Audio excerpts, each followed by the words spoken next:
જય માતાજી મિત્રો, હું છું બીજરાજસિંહ ઝાલા અને આપ જોઈ રહ્યા છો ઓફિશિયલ ક્ષત્રિય રાજપૂત સમાજ ગુજરાત। વાત કરીએ ગોંડલની તો ગોંડલમાં જ્યોતિરાદિત્યસિંહ જાડેજા તેમણે એક લોકોની ચિંતા વ્યક્ત કરતો એક અત્યારે વિડીયો વાયરલ કર્યો છે।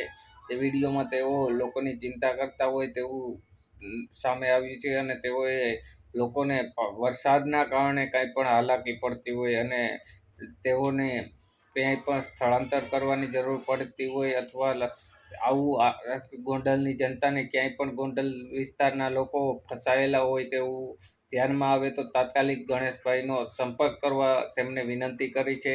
સાથે જ લોકોને સુરક્ષિત રહેવા પણ તેમને વિનંતી કરી છે। તો આવું જાણીએ ગણેશભાઈ ગોંડલે શું વિનંતી કરી છે।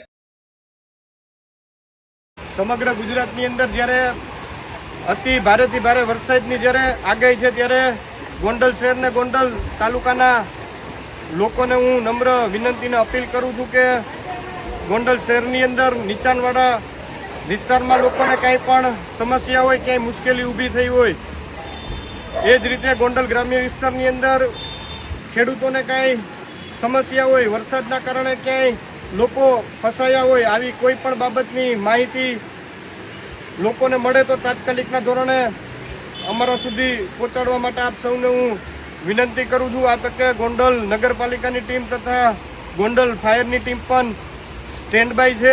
જે પણ વિસ્તારની અંદર કદાચ ક્યાંય પણ ઇમરજન્સી ઊભી થાય, નીચાણવાળા વિસ્તારની અંદરથી લોકોને ક્યાંય સ્થળાંતર કરી અને બીજી જગ્યાએ રાખવા પડે તો એ બાબતની પણ અમારા દ્વારા તાત્કાલિકના ધોરણે વ્યવસ્થા ઊભી કરવામાં આવશે। તો ક્યાંય લોકોને મુશ્કેલી જણાય, ક્યાંય પણ લોકો ફસાયા હોય એ બાબતની માહિતી આસપાસના લોકોને ક્યાંય જણાય તો તાત્કાલિકના ધોરણે અમારો સંપર્ક કરવા માટે આપ સૌને હું નમ્ર વિનંતીને અપીલ કરું છું।